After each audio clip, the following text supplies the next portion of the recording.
Hello friends, सभी का स्वागत है मेरे यूट्यूब चैनल पे। तो जैसा कि मेरे चैनल पे एनसीईआरटी के साइंस और मैथ्स के जो भी उनका एग्जांपल्स है या फिर उनका जो क्वेश्चंस हैं, तो उनके सारे सोल्यूशन मैं आपको लाने वाला हूँ।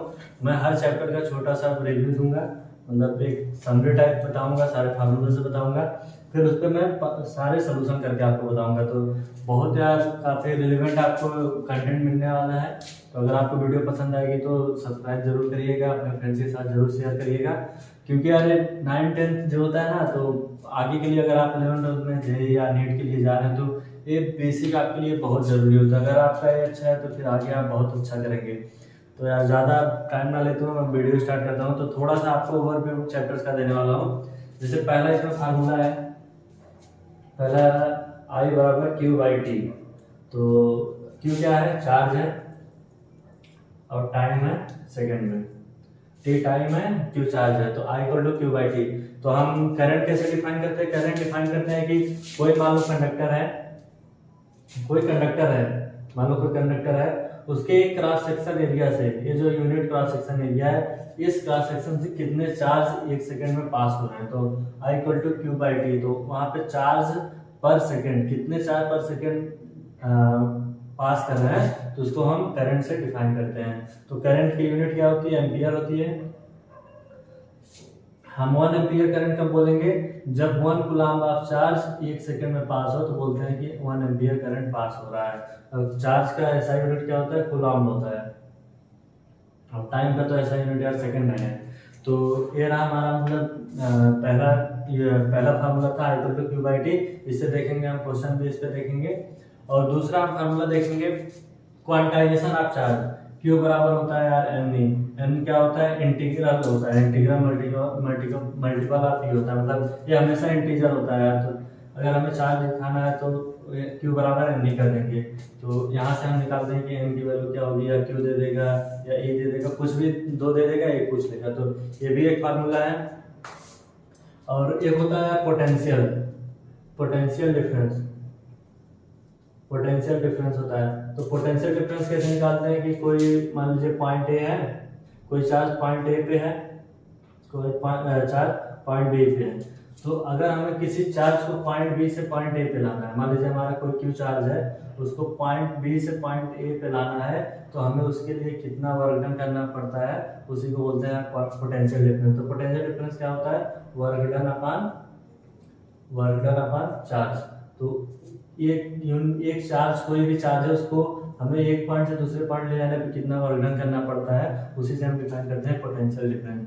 तो पोटेंशियल डिफरेंस मेजर कैसे करते हैं? इसका जो पोटेंशियल डिफरेंस का जो एसआई यूनिट होता है वो होता है वोल्ट होता है, ठीक है। और हम अगर पोटेंशियल कहीं का मेजर करना है, पोटेंशियल डिफरेंस, हमारा जो इंस्ट्रूमेंट होता है वो होता है वोल्ट मीटर।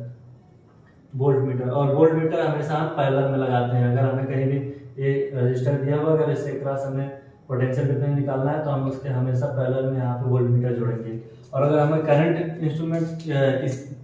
किस इंस्ट्रूमेंट से मेजर करेंगे, तो उसके लिए आता है एमीटर आता है। एमीटर से हम मेजर करेंगे। तो अगर हमें कहीं पे करंट मेजर करना है, मान लीजिए सर्किट है, ये सर्किट है कोई, और हमें इस सर्किट में करंट मेजर करना है, तो हमेशा हम उसके सीरीज में लगाएंगे कि क्योंकि हमें वहां निकालना है ना कि वो उससे इस जो ब्रांच है इसमें कितना करंट जा रहा है, तो हमेशा हम सीरीज में लगाएंगे। और जो एम्पियर जो मतलब करंट मेजर करता है, उसका इंस्ट्रूमेंट का नाम क्या है? एमीटर।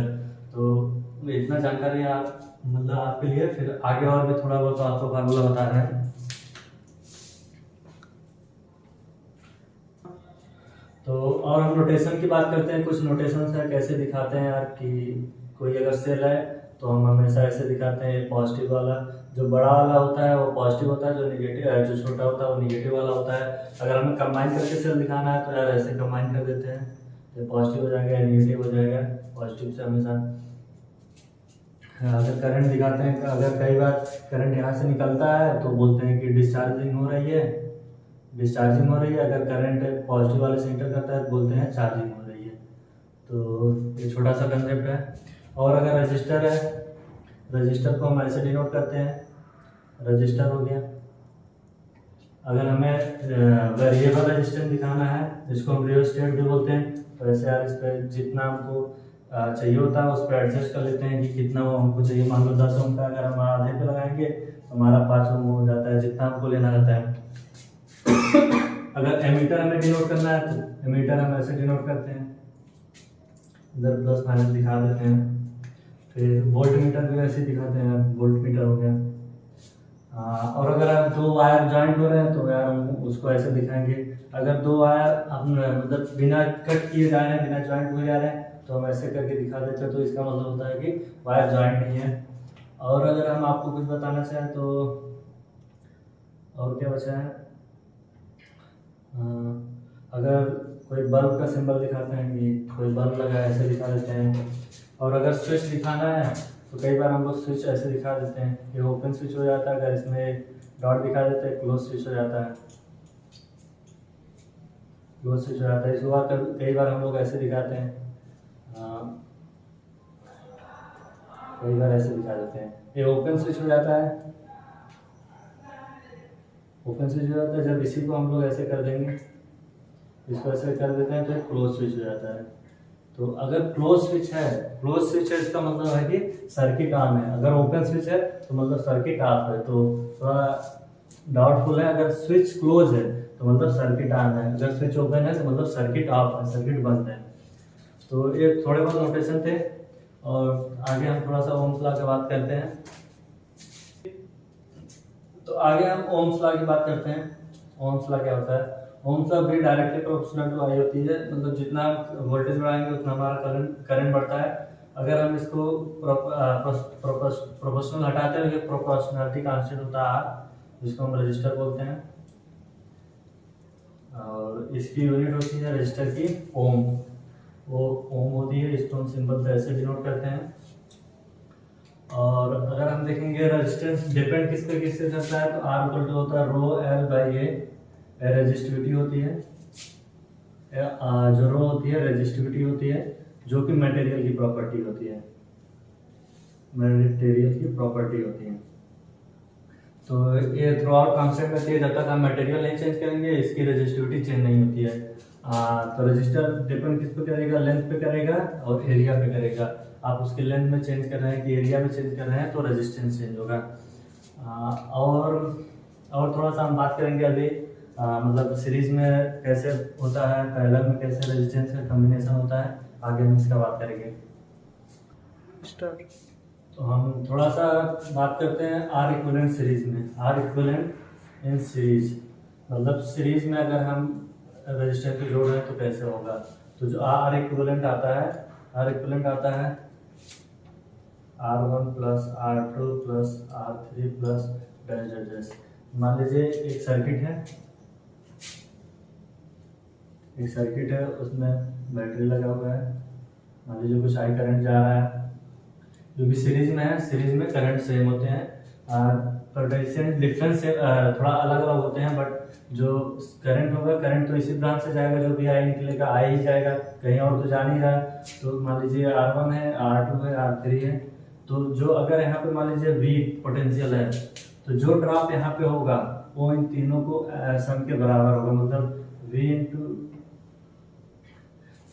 जो यहाँ पे V equal to I into R होगा, इक्विवेलेंट का आ गया इसका। और जो छोटे छोटे ड्रॉप का होगा, मान लीजिए यहाँ पे आई R1, आई R2, यहाँ पे आई R3, क्योंकि V equal to I into R यहाँ पे हम बताए थे ओम्स लॉ से। तो ये जो आई आर बराबर होगा, आई आर इक्विवेलेंट के बराबर होगा, वो छोटे छोटे ड्रॉप्स के बराबर होगा, आई R1 प्लस आई R2 प्लस आई R3 plus dash dash dash.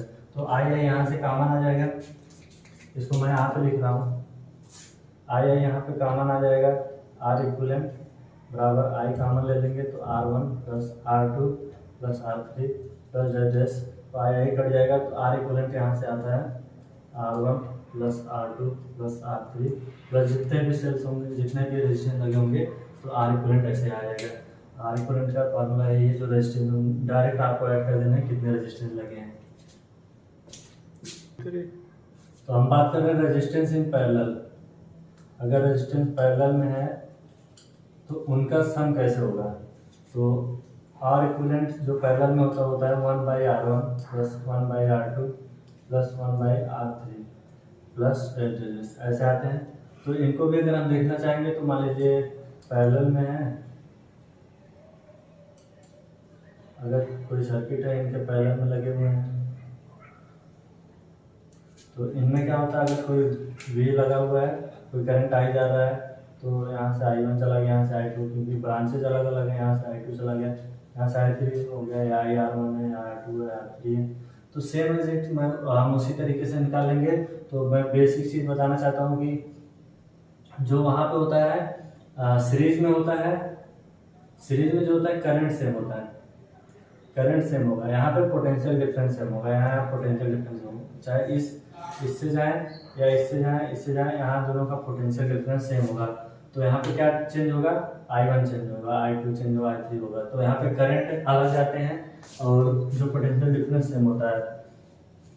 तो ये था formula R equivalent in parallel का। आर इक्विवेलेंट पैरेलल में 1/r1 plus 1/r2 plus 1/r3 ऐसे करके आते हैं। और मैं आगे बात करूँगा पावर का। पावर क्या होता है, एनर्जी डिसिपेटेड, मतलब कितनी, कोई भी हम अगर कोई बल्ब जला रहे हैं वहाँ पे कितनी पावर डिसिपेट हो जाता है। पावर इक्वल टू होता है वी आई। वी क्या होता है, उसका वोल्टेज होता है, आई करंट होता है, आई करंट होता है। इसका वाट, इसका जो एसआई यूनिट होता है वाट होता है। और हम हीट का मतलब जो हीट डिसिपेट होता है, कोई भी अगर हम कंडक्टर यूज कर रहे हैं, कोई भी बल्ब जला रहे हैं या फैन चला रहे हैं, वहाँ पे हीट जो लॉस होता है तो उसका होता है वी आई टी। और हम इसको और फर्दर अगर एक्सपेंड करेंगे तो V इक्वल टू होता है, आपको ओम्स क्लास पता है, V इक्वल टू होता है I इंटू आर। तो यहाँ पे I R रखेंगे तो ये हो जाता है I स्क्वायर R। तो ऐसे यहाँ पे रखेंगे V equal to I into R I T, तो हो जाता है I स्क्वायर R T। तो ये बेसिक फार्मूला है पावर का और हीट निकालने का। तो और एक होता है P इक्वल टू VI होता है। तो अगर हम यहाँ से जो कमर्शियल यूज के लिए लिखते हैं 1 किलोवाट आवर बराबर होता है, 1 किलोवाट आवर बराबर होता है 3.6 इंटू 10⁻⁶ वाट। क्योंकि जो किलोवाट होता है 1000 और 3600 से इधर मल्टीप्लाई कर देंगे, जो सेकेंड आवर को सेकंड में चेंज कर देंगे, क्योंकि हम टाइम हमेशा सेकंड में लेते हैं। तो 3.6 इंटू 10⁻⁶ वाट पर सेकंड आएगा, इसका आंसर हो जाएगा। तो इतना बेसिक था। अब हम अपने एग्जाम्पल्स और क्वेश्चन पे चलते हैं।